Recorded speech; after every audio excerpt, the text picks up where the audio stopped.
I'll ask it right out of the gate. Anybody giving you problems for wearing your own jersey today? Nah, everybody. Actually, I had one question that I did actually in the other video. He kind of clowned me a little bit, but I'm all right. Were you surprised at how many people were just like interested in the fact that you were wearing your own jersey? At first I was. I'm not gonna lie. When I was here in Miami, I was, and I'm like, I kind of got everybody's reaction. Let me take this to a different country, see if I get more people reaction. And it was fun for sure.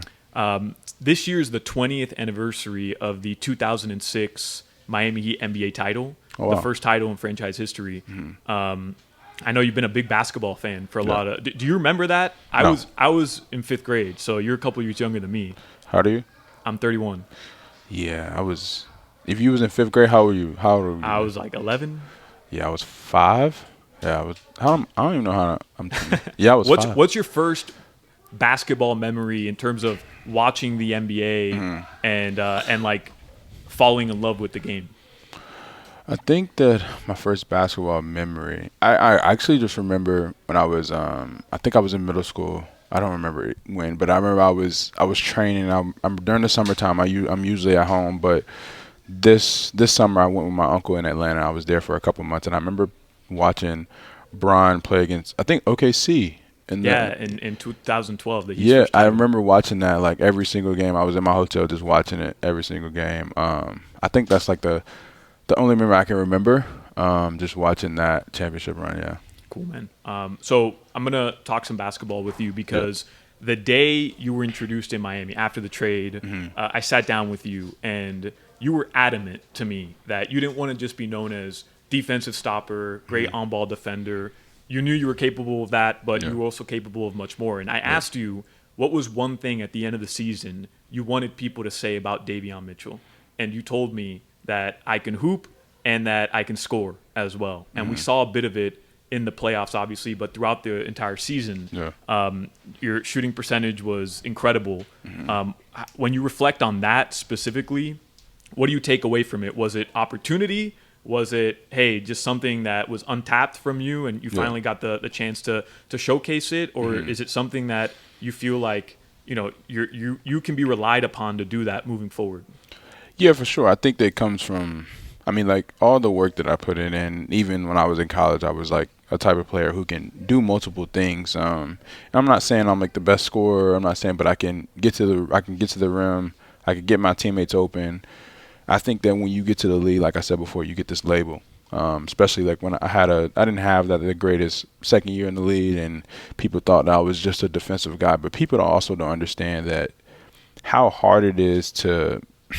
I don't even know how to explain it, but that's like I remember saying this. It's like praise people like Duncan Robinson, because sometimes even like during the game I realized like, dang, like he didn't get the ball a lot, and then we expect him to make his next shot. It's like it's so tough because you have no rhythm, and I think basketball is like a rhythm thing. And when I got here, I kind of had the ball to make plays. I got the ball to do things, so I had like a lot of rhythm. So I think that's why the offense have started to show, because it comes with the rhythm. And I think that being here, everyone was sharing the ball, and it kind of made me feel like I was kind of like important a little bit. Like, okay, I got to make this play, or a part of the offensive scheme and not just defensive. So he kind of put me in a position where I got to make plays and I got more confidence. So you have first full off season within this organization. I wonder, do you set personal goals for yourself, or do you enter into a new season, no matter where you're at, with a blank slate?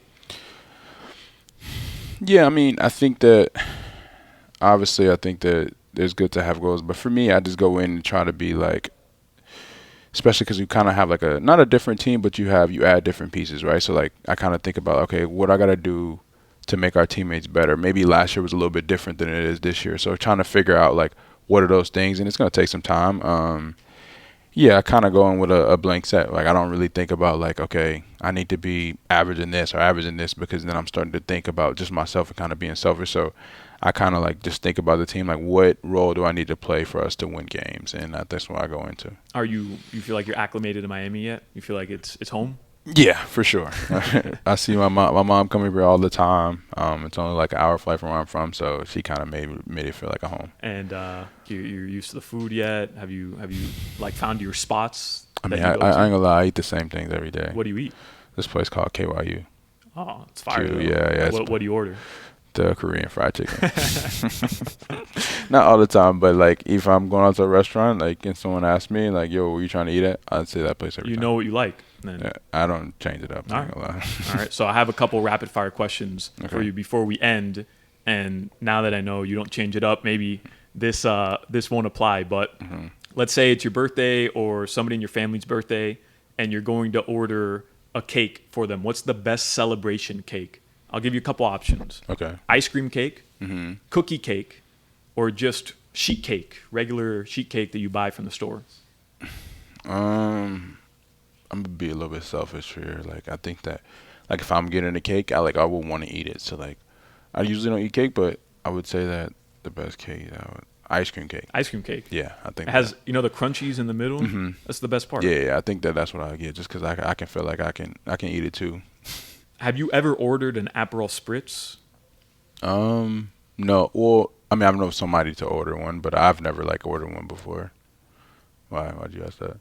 Simone Fontecchio's here. Big drink in Italy. I just wonder if that's. And it's crazy. I was in part of the pregame. I was in Italy, and then when I was with this person, they ordered that. But I'm like, and I tasted it. And I ain't gonna lie, I'm not a fan. Just to be honest. And your last one here. This might not apply because you fly with the team a lot, but let's say you're not flying with the team, you're traveling back home to go visit your family. Yeah. Do you text your mom or a family member before you take off on the airplane and then after you land just to let them know? Like you're checking in. I probably should. My mom actually gets mad that I don't. But I don't do it all the time.